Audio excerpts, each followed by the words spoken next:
Unified 911, anong matutulong namin sa'yo? Anya ti maitulong miken ka po. Anong may tatabang ko sa imo? Unsay akong ikatabang nimo? Ngini makadabang na misal ka no. Sa anumang wika o dialekto, may tulong na darating sa iyo.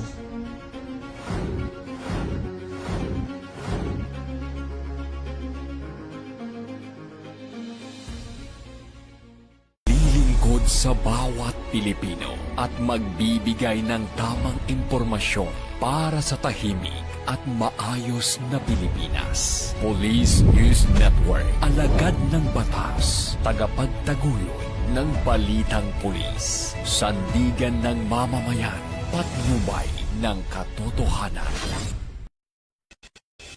La Campo Crame, maghahatid ng pinakahuling kaganapan at nagbabagang balita. Ito ang PNN Police News Network.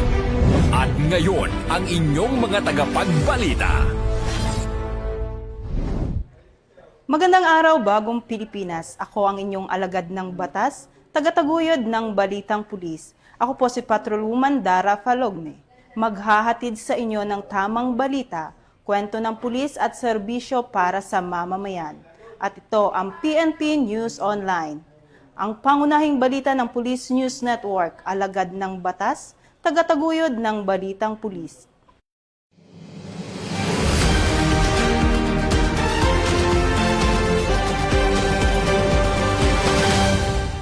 Narito ang mga balitang hatid ng ating PNN correspondents mula sa iba't ibang panig ng bansa.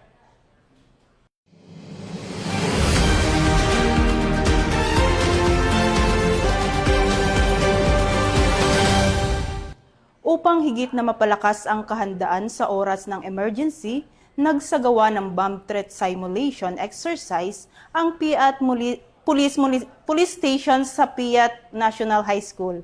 Ang buong detalye ng report mula kay Patrolwoman Lainey Lorenzo.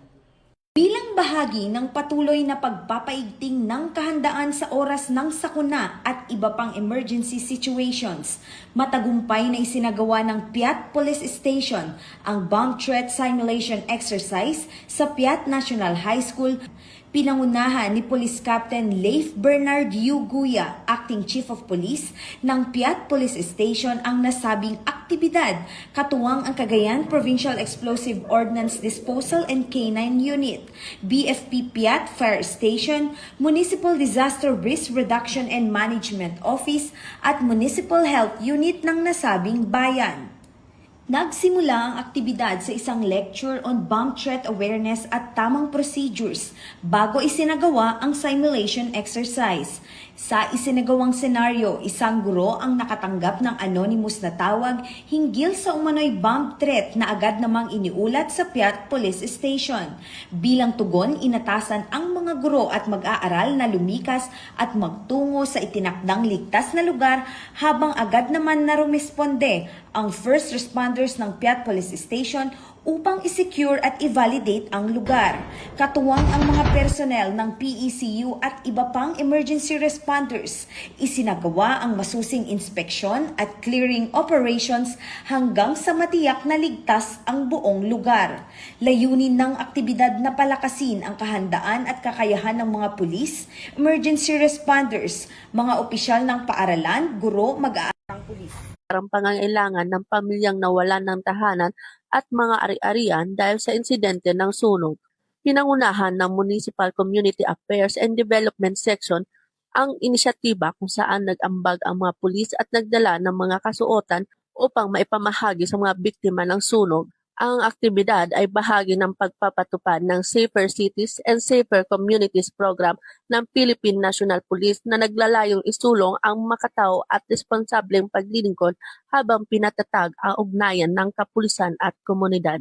Nakaangkla rin ito sa programang Kasurog. Narito kami ni Police Brigadier General Erosito N. Miranda, Regional Director ng Police Regional Office 5, at sa advokasiyang serbisyong Noel ni Police Colonel Noel Donato Nunez, Provincial Director ng Albay Police Provincial Office, na kapwa naglalayong maghatid ng maagap at malasakit na serbisyo sa mamamayan. Mula dito sa Police Regional Office 5, ako ang inyong PNN Correspondent, Police Corporal Doxy Charis Casasot, Nagbabalita para sa Police News Network, alagad ng batas tagataguyod ng Balitang Pulis. At Police Corporal Casasos. Tagumpay na nakumpiska ng Cam Norte Maritime Police Station ang mahigit 500,000 piso na halaga ng iligal na sigarilyo sa Camarines Norte, kung saan 2 rin ang naaresto. Yan ang ibabalita ni Patrolwoman Laika Langit. Arestado ang 2 individual matapos mahuli ng mga operatiba ng Camarines Norte Maritime Police Station sa pamumuno ni Lawrence P. Martinez. Katuwang ang Mercedes Municipal Police Station ang isang motorized bangka na may kargang hinihinalang mga iligal na sigarilyo sa karagatan ng Mercedes, Camarines Norte. Bandang alas 11:45 ng umaga ng Hulyo 17, nagsasagawa ng Seaborne Patrol Operation ang mga operatiba ng kanilang inspeksyonin ang nasabing bangka.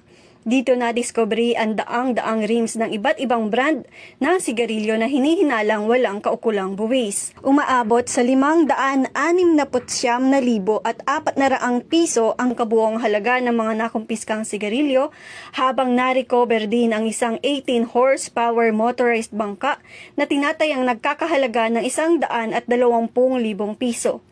Nahaharap ngayon ang mga sospek sa kasong paglabag sa Section 263 ng Republic Act 8424 o ang National Internal Revenue Code of 1997, kaugnay ng iligal na pagdadala ng mga produktong tabako na walang kaukulang pagbabayad ng buwis. Matapos ipaalam ang kanilang mga karapatan sa ilalim ng Miranda Doctrine at Anti-Torture Law, dinala ang mga sospek sa Camarines Norte Maritime Police Station para sa dokumentasyon at inisyal na investigasyon. Ang mga nakumpiskang sigarilyo ay sasailalim sa valuation ng National Tobacco Administration, habang ang kaso ay isasangguni sa Bureau of Internal Revenue para sa kaukulang aksyon. Muling pinatutunayan ng Philippine National Police Maritime Group ang kanilang matatag na kampanya laban sa mga paglabag sa batas at pagpapanatili ng kaayusan sa karagatan, alinsunod sa adhikaing bagong PNP para sa bagong Pilipinas, serbisyo mabilis, tapat at nararamdaman. Mula dito sa Camarines Norte Maritime Police Station, ako si Patrolwoman Laika P. Langit, alagad ng batas, tagataguyod ng Balitang Pulis. Maraming salamat, Patrolwoman Langit. Arestado ang isang dismissed na pulis matapos umanong masangkot sa pagnanakaw ng isang tricycle sa Quezon City. Patrolwoman Rosalie Umalay sa report. Bilang bahagi ng patuloy na pagsusulong ng makataong serbisyo at pagpapalakas ng ugnayan sa pagitan ng kapulisan at komunidad, ang Benguet Police Provincial Office ay nagsagawa ng blood donation activity. 9 na tauhan ng Benguet PPO ang voluntaryong nag-donate ng dugo sa Philippine Red Cross Benguet Chapter La Trindad, Benguet. Layunin ng aktibidad na makatulong sa pagpapanatili ng sapat at ligtas na supply ng dugo para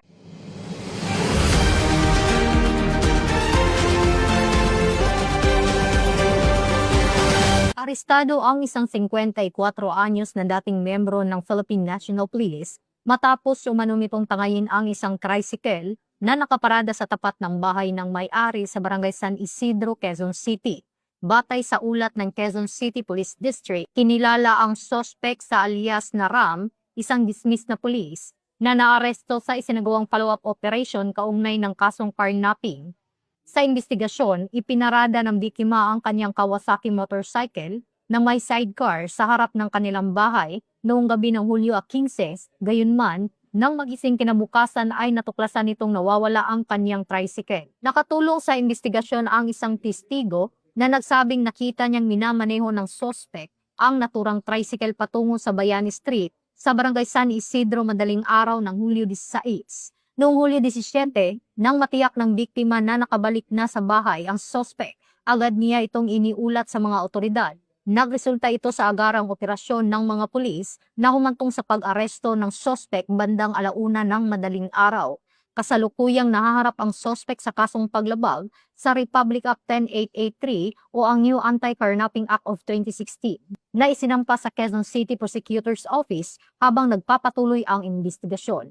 Muling pinaalalahanan ng QCPD ang publiko na tiyaking ligtas at maayos na nakaparada ang kanilang mga sasakyan at agad na makipag-ugnayan sa pinakamalapit na himpilan ng pulisya sa oras na makaranas o makasaksi ng anumang kahina-hinalang aktibidad upang mapabilis ang agarang aksyon ng mga otoridad alinsunod sa advokasya ng bagong PNP para sa bagong Pilipinas, serbisyong mabilis, tapat at nararamdaman.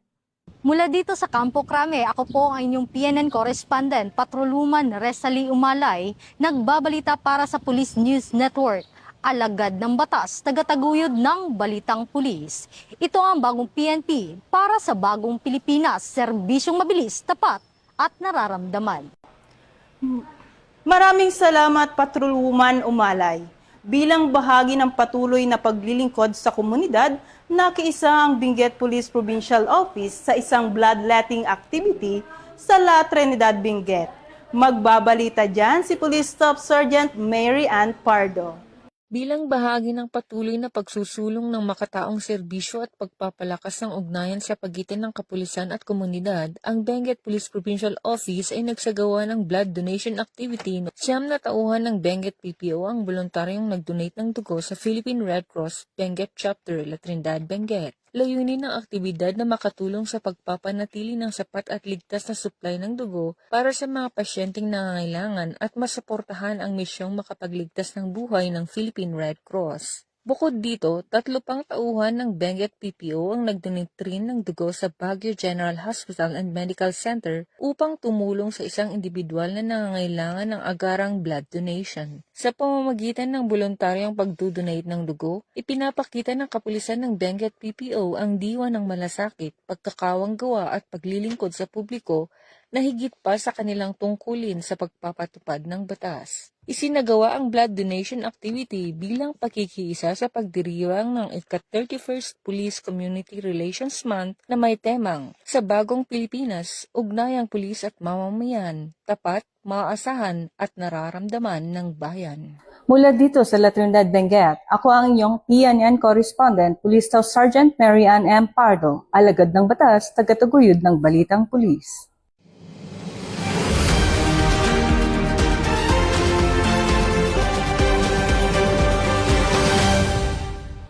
At yan ang mga balitang nakalap ng ating PNN correspondents mula Luzon, Visayas at Mindanao.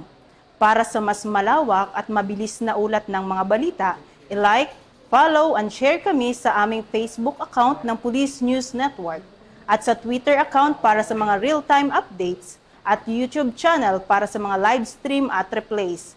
Manatiling mapagmatyag at laging alamin ang totoo. Sa ngalan ng pamunuan ng Philippine National Police, sa pangunguna ni Chief PNP Police General Jose Melencio Nartatis Jr.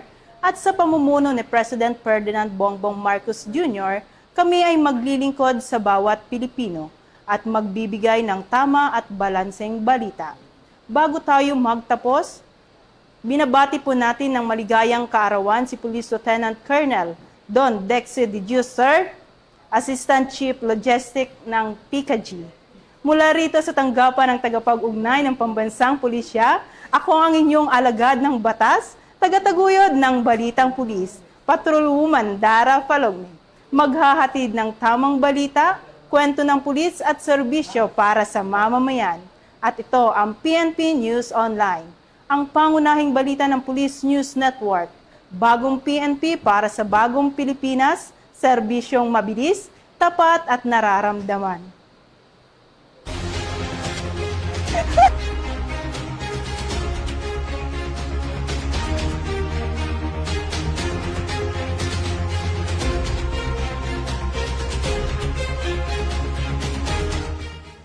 Police News Network, alagad ng batas, tagapagtaguyod ng balitang pulis.